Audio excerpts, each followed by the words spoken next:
Bienvenidos, soy René William Melara. Gracias por acompañarnos a través de la internet. Nuestra oración es que el mensaje de hoy sea de bendición y pueda comprender el amor y propósito de Dios para su vida. Si tiene alguna pregunta y desea congregarse con nosotros, la información está disponible en nuestro sitio web en el www.iccmd.org. Dios le bendiga.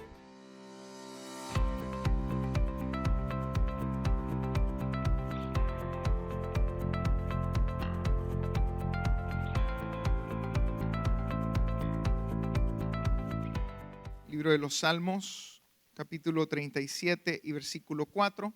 Cuando lo encuentre me indica con un amén. Bien, dice la bendita palabra del Señor.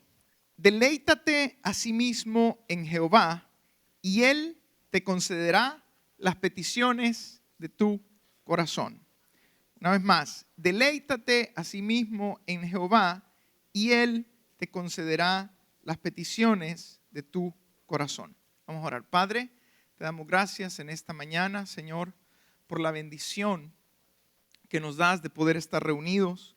Y te pedimos siempre, Señor, con humildad, que sea tu Espíritu Santo, Señor, hablándonos y edificándonos, Señor, a través de tu palabra. Bendito Dios, que mi vida sea un instrumento en tus manos, Señor, y podamos alimentarnos, Señor, con tu palabra. En el nombre de Cristo Jesús oramos.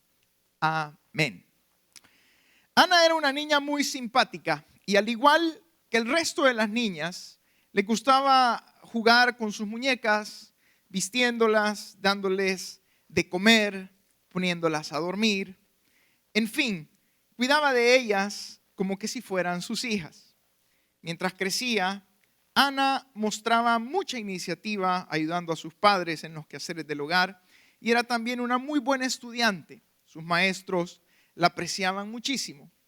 Siempre había tenido una fuerte inclinación a trabajar con niños y su sueño era el de poder encontrar a un buen hombre, formar una familia y poder amar y cuidar a sus hijos, tal como hacía mucho tiempo atrás había pretendido hacerlo con sus muñecos. Ana se convirtió en una mujer y comenzó a servir en el ministerio de niños de su iglesia. Y ahí conoció a Víctor, con quien compartía ese profundo deseo de tener hijos y formar una familia. Al cabo de un año de conocerse, Víctor le propuso matrimonio y Ana le dijo que sí. No dejen vilo por ahí un rato. Le dijo que sí. La boda fue una hermosa celebración y Ana y Víctor decidieron ese día que se casaron amarse para toda la vida. El tiempo mantenía su marcha y ambos comenzaron a afrontar los retos de su nueva vida. Porque sí, el matrimonio es bonito, pero también trae retos. Gracias. Y tenían desacuerdos, unos menores, otros desacuerdos no tan menores, pero se recordaban el deseo que tenían en común y el amor que se habían jurado. Hasta que un día recibieron una noticia que cambió sus vidas por completo. Luego de haber intentado por muchísimo tiempo el tener hijos, Ana recibió una llamada de la oficina de su doctor confirmando su esterilidad. Todos los sueños de ellos se derrumbaron y Ana cayó en una profunda tristeza que comenzó a afectar su vida y su matrimonio. A todos alguna vez nos hicieron la sencilla pregunta, ¿no es cierto? ¿Qué quieres ser cuando seas grande? ¿Cómo te miras en el futuro? Y desde esos inicios comenzamos a desear diversidad de logros y de metas que queremos alcanzar, que queremos lograr. Nuestra mente se abría, o tal vez todavía se abre en un abanico de posibilidades y comenzábamos a soñar, ¿no es cierto? Con lo que queríamos ser, con lo que queríamos tener. Pero en la realidad de la vida nos vamos dando cuenta que las situaciones no son tan sencillas, ¿sí? Que se vuelve muy duro y a veces imposible obtener aquello que anhelamos. Y encima de todo, muchas veces tenemos que vivir también con las consecuencias difíciles de las decisiones que tomamos, porque a veces no son las mejores. La historia que les acabo de leer es una historia ficticia, pero que está basada en una historia real. Está basada en la vida de una mujer que sí existió y que también se llamaba Ana. Su historia la encontramos en el primer libro de Samuel, en el capítulo 1. La Biblia nos dice que Ana tenía también este mismo problema. No podía tener hijos. Debemos recordar que en el mundo antiguo hoy las cosas han cambiado mucho, aunque sigue siendo un problema. Pero en el mundo antiguo, en el mundo en el que Ana vivió, el que una mujer no tuviera hijos era prácticamente una maldición. ¿Sí? Era una maldición y era ganarse prácticamente el desprecio. Ya de por sí la mujer en la historia tenía una posición muy difícil y al no poder concebir hijos, su posición se volvía muchísimo peor, muchísimo peor. Dice la escritura que Ana vivía completamente apesadumbrada, completamente triste por su situación. Era una situación de muchísimo dolor, de un dolor constante, un dolor que se mantenía todo el tiempo. Así como esos dolores que nosotros quisiéramos, porque a veces el dolor físico se quita con una pastilla, pero el dolor emocional no se quita con ningún tipo de medicamento. Y Ana estaba en esta situación que era complicadísima, complicadísima. Y a veces nosotros podemos relacionarnos o empatizar con Ana, porque también, aunque nuestra situación tal vez no sea de esterilidad, pero puede ser cualquier otra cosa en la que vivimos en un dolor constante. Podemos haber perdido a alguien, podemos haber dañado una relación. Y por eso es que hay veces que cuando nos preguntan acerca de nuestra historia, a veces preferimos decir, es complicada. Es complicado. Y Ana estaba en una situación complicada. Y esto es completamente normal porque tenemos que saber que cuando estas situaciones se presentan en nuestra vida, el dolor es inevitable. El desánimo es inevitable. No podemos pensar de que somos máquinas. Las máquinas no sienten.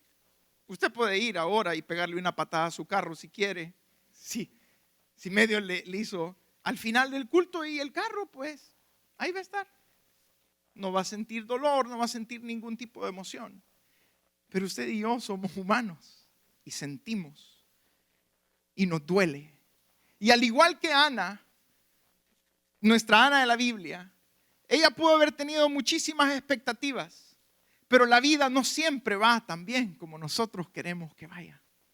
La vida da giros y turnos que pueden cambiar nuestras realidades, que pueden cambiar nuestra situación y que pueden sumirnos en el peor de las depresiones. Y esto que acabamos de ver parece ser todo lo contrario de lo que leímos en el Salmo 37:4. No vemos respuesta a nuestros deseos. Parece que deseamos una cosa y es mejor no desearla. Por eso es que hay veces que uno dice, no, yo en una rifa nunca me saco cosas buenas, pero si rifan una leñateada yo me la saco. Y da risa, pero solo es un sentimiento que expresa el que, cómo nos sentimos de mal. Entonces, cuando estamos en una situación complicada, ¿qué hacemos?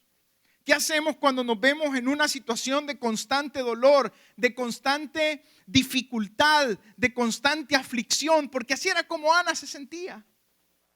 Y es que hay momentos, son esos momentos en los que nada, absolutamente nada, nos pueden mover, cambiar el ánimo, absolutamente nada. ¿Qué hacemos entonces? Bueno, una de las primeras cosas que suceden es que cuando estamos así, en una constante condición de dolor es que tratamos de manipular a veces las situaciones para que comience algo a salir a nuestro favor. ¿No es cierto? Tratamos de meter nuestra mano en el proceso de Dios, tratamos de meter nuestra mano, ¿por qué? Porque a veces el dolor es insoportable y tratamos de idearnos maneras de poder salir de esa situación, de poder contrarrestarla. Y alguien me puede decir, bueno, pero ¿y cómo se contrarresta una situación de esterilidad? ¿Cómo se contrarresta algo que es súper difícil de cambiar? Estamos hablando de la fisiología de una persona. Pero aunque ustedes no crean, en el antiguo tiempo tenían una solución hasta para eso. ¿Sabía? Y es que lo vemos el patrón por ejemplo, en Sara y en Abraham, en Jacob y en Raquel. La solución era venir y que el esposo de esta persona tuviera a otra mujer con la cual procrear hijos. Por lo general era una criada o una esclava que estaba en la casa. Y de esa manera, así como Sara le dijo a Abraham, ¿sabes qué? El Señor no me da hijos. Entonces lo que yo voy a hacer es que te voy a dar a mi sierva Sara y ella va a dar a luz sobre mis rodillas y ese hijo va a ser mío. Ahora, en estos tiempos es inconcebible que una pareja vaya a tomar eso como un método para la esterilidad. Bueno, esperamos que sea inconcebible, ¿verdad? A estas alturas. Pero en aquel tiempo era una práctica aceptable.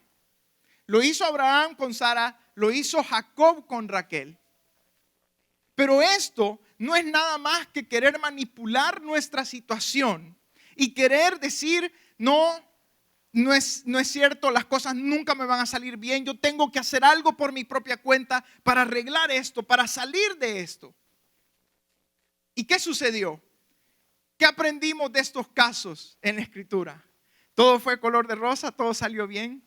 ¿Sara y Agar eran amigas? ¿Best friend, BFF? No. Lo que sucede cuando nosotros tratamos de manipular la situación, cuando nosotros tenemos ideas y decimos, no, voy a hacer esto para salir, lo que terminamos haciendo es estorbando la obra de Dios en nuestra vida. Sara lo experimentó con Agar. Raquel lo experimentó con sus criadas cuando se las dio a Jacob para que pudiera tener hijos. ¿Y qué fue lo que trajo esto? Estas cuestiones hicieron para tratar de traer paz, para tratar de traer felicidad. Pero hicieron completamente lo contrario. Trajo tensiones, por ejemplo, entre Abraham y entre Sara, entre Jacob y Raquel. Y el caso de Ana pareciera que era un caso muy parecido a este. Porque en el primer capítulo de Samuel, vemos que en el versículo 2 habla del Cana, el esposo de Ana, y dice que él tenía dos mujeres. El nombre de una era Ana y el de la otra Penina. Y Penina tenía hijos, mas Ana no los tenía. Es muy probable que ellos hayan utilizado esta misma técnica para tratar de tener hijos. ¿Por qué? Ana es mencionada al principio. Y los estudiosos bíblicos creen que al ser mencionada al principio, Ana era la primera esposa del Cana. Y Penina había venido prácticamente como un sustituto para que él pudiera tener hijos. Pero cuando nosotros hacemos este tipo de cosas, cuando nosotros nos vemos envueltos en situaciones difíciles y nosotros tratamos por nuestras propias fuerzas de cambiar la situación, lo que generamos es más frustración, más tristeza y más desánimo. Porque Ana, dice la escritura aquí, que Penina se alzaba sobre ella y la irritaba, la hacía sentir mal. ¿Por qué? Porque no podía tener hijos. Y a veces nos vemos en situaciones así. Y nos vemos tentados a decir, no, voy a hacer esto, voy a hacer aquello. Con eso se va a solucionar, pero lo que hacemos es que incrementamos el peso de nuestro dolor y de nuestra aflicción. Y es normal, no se sienta mal. Es normal que queramos meter la mano, es normal desesperarnos. ¿Cuántos nos hemos sentido desesperados, pero así de verdad desesperados? ¿Verdad que es inevitable querer hacer algo? Y cuando el peso de esto viene, es completamente difícil mantenernos a veces cuerdos. Es sumamente difícil, mantener la cabeza fría. Puede producir deseos hasta de suicidio cuando nosotros nos enfocamos demasiado en lo que nos está sucediendo en la vida. Raquel le dijo a Jacob: dame hijos o me muero. Lo que le estaba diciendo es: yo no quiero vivir de esta manera. Yo no quiero seguir en esto. Y si tú no me das hijos a mí, pues yo me voy a morir. Y nos vemos en situaciones difíciles. Nos vemos en situaciones completamente desesperanzadoras, situaciones provocadas por múltiples cosas. En el mundo en el que vivimos, a veces pensamos y decimos: ¿cómo es posible que haya tanto índice de suicidio? En los anuncios vemos línea para el suicidio. ¿Por qué? Porque perdemos la esperanza. Muchos de nuestros jóvenes hoy en día están perdiendo la esperanza. Lo que más aparece en el periódico es crisis de todos los tipos. Crisis económicas, crisis de salud. Y no podemos obviar estas realidades. Claro, nadie dice me quiero morir, pero sí decimos que me trague la tierra. Como quisiera que este edificio me caiga encima. ¿No es cierto? Y todas estas cosas están ahí. Y no podemos ser insensibles tampoco, ni a la necesidad de otros, ni a nuestra propia necesidad. ¿Necesidad de qué? De descanso, de paz, de que se alivie la carga. Estos sentimientos en la vida de Ana eran causados por la misma situación que tenía y eran todavía exacerbados más por Penina.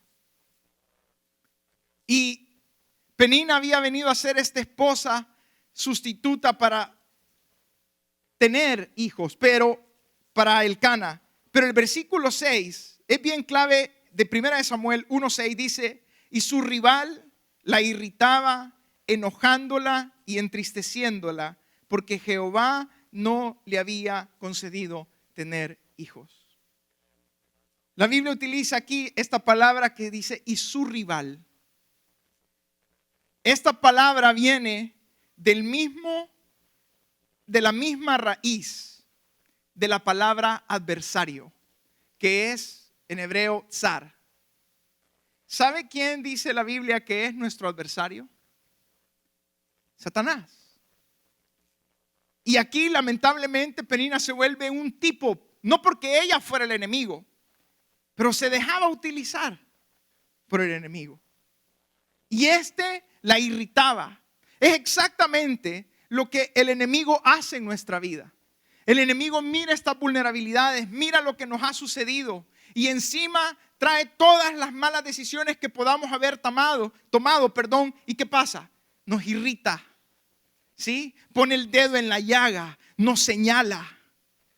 Eso es exactamente lo que el enemigo hace todo el tiempo. Utiliza nuestros errores para irritarnos. Él es el acusador, el que siempre está presente para recordarnos nuestras metidas de pata y decirnos que no valemos absolutamente nada. Pero ese es el enemigo. Y esto tenemos que recordarlo porque Dios no es así. Dios no hace eso. A veces pensamos y tenemos la idea de que es el Señor el que está ahí arriba sentado en su trono y Él está simplemente viéndonos para ver cuántos errores vamos a cometer, para que encima de lo que nos ha sucedido en nuestra vida el Señor conoce todas las cosas, sabe que estamos mal, pero encima Él está para restregarnos todo lo malo que hemos hecho. Eso no es cierto. Es el enemigo el que hace todas estas cosas. El enemigo se ocupa de tomar ventaja de las situaciones que suceden a nuestro alrededor. A veces pensamos: ¿por qué Dios permite esto? ¿Por qué Dios hace esto? Pero el enemigo está ahí. ¿Se acuerda con Job? No era Dios, pero el enemigo el que estaba pidiendo una y otra vez y ocupando cada oportunidad. Pero nuestro Dios es diferente. El Señor no está ahí para señalarnos a pesar de que hayamos cometido errores. Él no está en su trono sentado esperando decir: ¡ja! La regaste. ¡Ja! Te tengo. No. Dice la escritura que aquella mujer que había sido encontrada en el acto del adulterio, la pusieron donde él y le dijo: esta mujer merece ser apedreada. Pero el Señor, Él no es el acusador. Él no es de los que señalan y nos dicen: no, hombre, la regaste. Porque nosotros decimos eso, ¿no es cierto? Y a veces decir la regaste es suave. Porque a veces decimos: no es cierto. Y a veces decimos: sí, es que me dan ganas de. Pero el Señor, en su misericordia, aquella mujer que estaba tirada, que había tenido una vida difícil, le dice: mujer, ¿dónde están los que te condenaban? ¿Dónde están? Y le dice la mujer: todos se han ido, Señor. Y esas palabras comienzan a darnos a nosotros esperanza. Y Jesús le dice: ni yo te condeno. Vete y no peques más. Esas son las buenas noticias del Evangelio. No importa a dónde esté su vida, las situaciones que haya vivido, las situaciones difíciles, el Señor está ahí para alzar su mano y para poder levantarnos. No importa las malas decisiones que se tomaron. El Señor, es que a veces pensamos que el Señor es como un contador. Perdón por los contadores que están aquí, ¿verdad? Pero un contador que tiene que ver bien las cuentas y tiene que revisar absolutamente todo. Y no es que el Señor se haga de la vista gorda, no. Pero el Señor no está ahí para hundirnos más. Está ahí para levantarnos. Está ahí para sacarnos. Está ahí para darnos vida, para restaurarnos.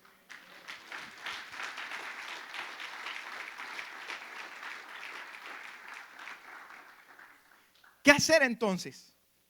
¿Qué hacer cuando estamos en esa situación difícil? Tenemos que parar por un momento. Sí. ¿Por qué? Porque todas las voces: mira, es que debieras de hacer esto. No, es que mira.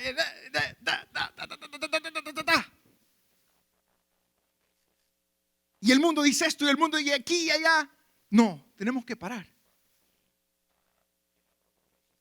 Tenemos que tener un momento de calma.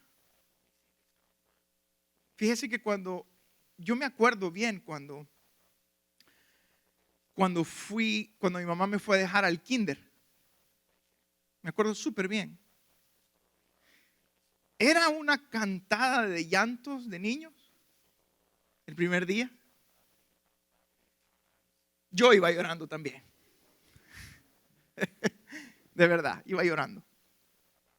Y llorando, y adentro del salón eran llantos por todos lados. Pero había una niña en el salón que no estaba llorando. Y la niña se me quedaba viendo. No sé por qué, vean. No, sino que se me acaba viendo, pues sí, porque me miraba la cara fea quizás de estar llorando y decía como que este niño qué. El punto es que yo me le quedé viendo también a la niña. Y me pregunté, ¿por qué ella no llora? ¿Y por qué yo estoy llorando? Y dejé de llorar. ¿Qué le quiero decir con esto? Hay un momento en el que tenemos que hacer una pausa. ¿Sí? Y acallar todas las voces de ruido que están a nuestro alrededor. Cuando Elías estaba siendo perseguido por Jezabel, que lo querían matar, y el hombre estaba deprimido, dice que escuchó un torbellino fuerte, pero Dios no estaba en el torbellino. Escuchó y sintió un terremoto escandaloso, fuerte, pero Dios no estaba en el terremoto. Porque a veces parece que entre más escandalosa es la solución que tenemos, como que mejor, pero no. Pero después escuchó un silbo apacible. Ahí estaba la voz del Señor. El Señor está cerca de usted. No en el ruido, en la calma. Porque Él es el que calma las tormentas. Él es el que se mueve en medio de las olas. Y no lo anegan, no lo hunden. Entonces necesitamos que parar para poder tener un cambio de actitud. Eso fue lo que Ana hizo. ¿Saben? Lamentablemente los hombres somos más insensibles, somos un poco menos emocionales que las mujeres. Ustedes lo saben, los hombres que están aquí, ¿verdad? Nadie quiere dar su brazo a torcer, pero lo somos. Y el Can había tratado. Uno de hombre quisiera, ¿verdad? Por la naturaleza que tenemos, a nosotros con una frase queremos que todo se solvente. El Cana le decía a Ana: ¿acaso no te soy yo mejor que 10 hijos? No te aflijas, hombre. Hablándole en nuestros términos. Y Ana estaba con todas estas cosas, cargándose. Pero dice la Escritura en el versículo 9 del capítulo 1. Y se levantó Ana después que hubo comido y bebido en Silo, y mientras el sacerdote Elí estaba sentado en una silla junto a un pilar del templo de Jehová, ella, con amargura de alma, oró a Jehová y lloró abundantemente. Ana, después de estar envuelta en esa situación, tomó determinación, se detuvo y dijo: un momento, esto no puede seguir así. Pero tampoco puedo seguir yo tratando de idearme maneras de vivir con esta situación. Entonces ella, con determinación, con valor y firmeza en su manera de actuar, decidió poner un alto a su frustración, llevando su necesidad y deseo delante de aquel que realmente podía cambiar su situación. Hermano, decimos: pero yo no puedo. Sí podemos. El Señor le dijo al pueblo: hoy he puesto delante de ustedes la bendición y la maldición, la muerte y la vida. Sí podemos. Sí podemos parar un momento, acallar las voces y decir y reconocer, como lo hizo Ana: no hay nadie más que pueda sacarme de esto si no es el Señor. No hay droga, no hay vicio que pueda cambiar mi situación. La droga me podrá dar solaz por un tiempo, el alcohol también, la pornografía también, el mujeriar también, pero no van a cambiar nuestra situación en ninguna manera. Podemos buscar 1001 vía de escapes, pero hasta el día de hoy la única vía de escape sigue alumbrando con fuerza, y es nuestro Señor Jesucristo, su cruz, su sacrificio.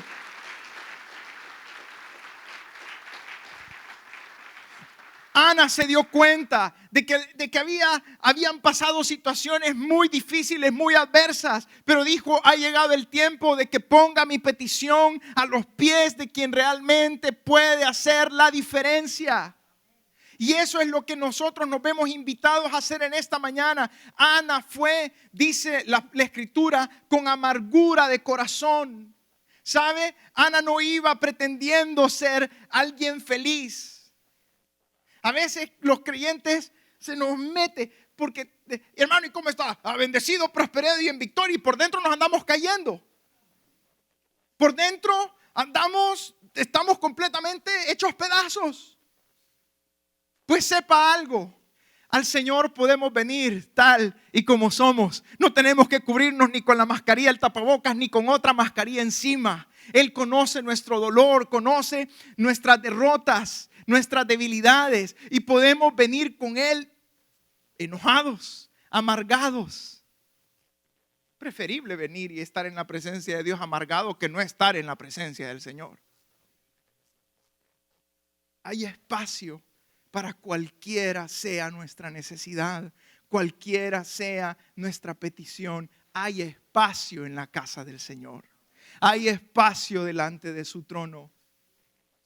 Entonces, Ana decide cambiar su situación y dice, yo voy a ir al Señor, voy a orar. Eso es lo primero que hace, un cambio de actitud, se determina. Número 2, usa de discreción, de prudencia. Ana no vociferaba cuál era su necesidad, sino que quería a este punto que únicamente el Señor conociera su necesidad. Por eso dice la Biblia que cuando ella estaba orando en el templo, el sacerdote Elí la vio y solo miraba que movía los labios y que lloraba. Solo movía los labios y lloraba. ¿Y qué dijo el sacerdote Elí? Una bolita se me ha venido a meter al templo. Sí, pues sí, en nuestros términos, pero es cierto, le dijo, está ebria esta mujer. Eso es lo que significa. Si él hubiera sido salvadoreño, eso es lo que hubiera dicho. Se nos metió un bolito. ¿Y por qué? ¿Por qué pensó que estaba ebria? Porque así hacen el que está borracho. ¿Se ha fijado que cuando alguien realmente se pasa de alcohol, pues comienza a llorar y no dice nada? ¿Verdad? Solo mueve los labios y no dice nada. Pero Ana fue prudente porque ella no quería hacer pública su petición, sino que quería hacerlo en la intimidad con el Señor. Y es que a veces, por más, hermanos, que queremos, no sé, dar lástima y que otros se den cuenta de nuestra situación, ¿en qué nos va a ayudar? Llega un momento en el que tenemos que decir, Señor, solo a ti.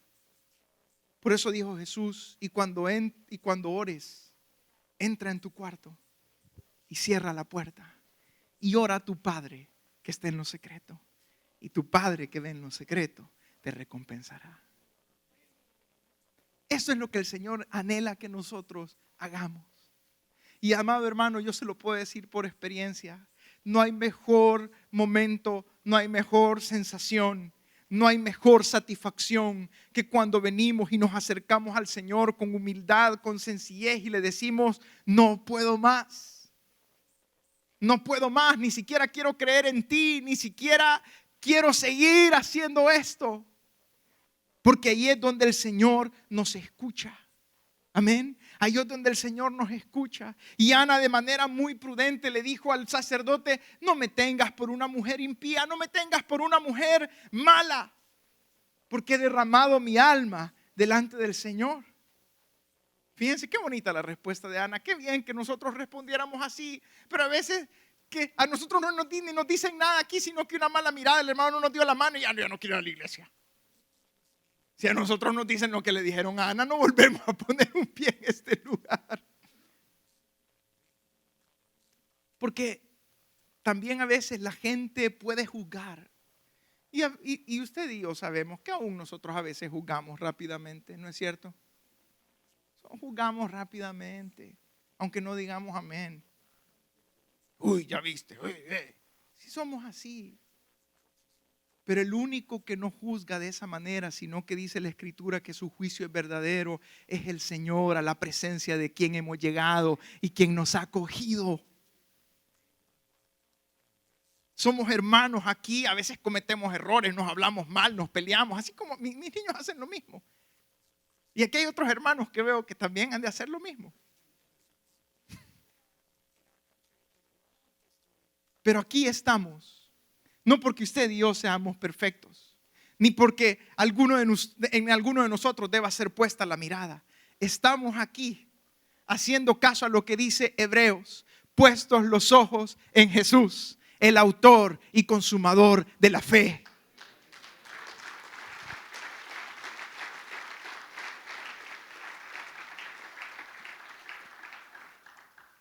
Y luego Ana, dice la Escritura, que después de presentar su petición, después de poner todo y dejarlo todo en las manos del Señor, no estuvo más triste. Porque ese es el producto de cuando sabemos descargar lo más pesado que andamos en las manos del Señor. Por eso dijo uno de los profetas, si es profeta y salmista, has cambiado mi lamento en baile. Me ha dado gloria en lugar de ceniza. Entonces Ana ya no estuvo más triste. Había descargado toda su preocupación, toda su dificultad en las manos del Señor. Ana depositó en Dios toda su confianza. Y cuando eso sucede, amados hermanos, aunque la vida no sea lo que nosotros esperamos, pero cuando nuestra confianza está puesta en Dios, y es parte de lo que el Señor nos quiere decir, podemos caminar en medio de las situaciones difíciles. Podemos seguir caminando aunque las cosas no salgan como nosotros queremos que salgan. Esa es la confianza que nos da el Señor. Por eso Ana dice que después de haber orado, comió y bebió y no estuvo más triste. Ese es el gozo del Señor. ¿Por qué? Porque Ana no había visto todavía la respuesta cuando salió de orar, porque un niño no se hace de la noche a la mañana, ¿no es cierto? Hay todo un proceso de concepción y luego de la concepción son 9 meses de desarrollo, mínimo. Entonces Ana no miraba la respuesta, pero su confianza ya estaba en el Señor. Y es que cuando traemos a Él nuestra petición, aunque todavía no se vea nada, ¿sabe? Usted y yo no sabemos, la Escritura no nos dice. No sabemos si Ana había tenido abortos naturales porque su matriz no podía sostener el desarrollo del bebé. Entonces, bueno, tal vez se sentía embarazada, pero ¿y esa cuestión? ¿Y si lo pierdo otra vez? ¿Y si las cosas se salen de control otra vez? No vemos nada. Esa es la fe que tenemos en que Dios va a obrar a su tiempo. Amén. Que Dios va a obrar a su tiempo. Y amado hermano, esto se lo digo de todo corazón para animarlo. Hay veces que no se ve nada. Nada. Se mira oscuro todo. Y a veces que dan ganas de tirar la toalla, de dejarlo todo, de hacer cualquier otra cosa, de romper, de tirar la casa por la ventana, lo que sea, no se ve nada. Pero tengamos la seguridad de lo que le dijo después el sacerdote Elí a Ana, que el Señor Dios de Israel escucha tu oración y te conceda lo que le pides. ¿Cuál es nuestra esperanza? Que Dios nos escucha, que Él mira. Amén. Esa es nuestra esperanza, porque luego de eso es cuando sucede lo imposible, cuando sucede la respuesta de Dios. En el caso de Ana, la respuesta de Dios fue el nacimiento de Samuel. Porque después de que todo esto pasó, Ana pudo concebir a este niño. Y dice el versículo 26 y el 28 que regresó después de que lo había destetado. Y le dijo al sacerdote Elí, el versículo 26, y ella dijo: oh Señor mío, vive tu alma, Señor mío, yo soy aquella mujer que estuvo aquí junto a ti orando a Jehová. Por este niño oraba y Jehová me dio lo que pedí. Para Ana, este fue el momento a donde se culminó la petición que ella le había hecho al Señor, a donde recibió su respuesta. Y esto nos invita a seguir y a continuar teniendo fe en lo que nosotros le hayamos puesto al Señor en sus pies, a sus pies, delante de su trono.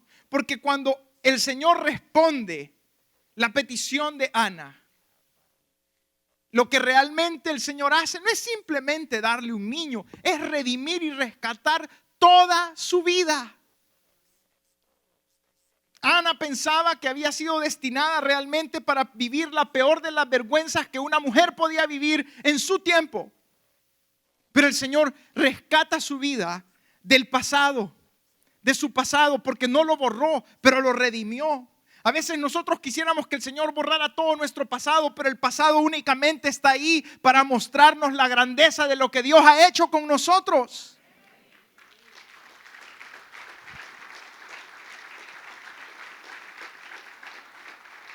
El Señor rescató la vida de Ana de cualquier mal decisión.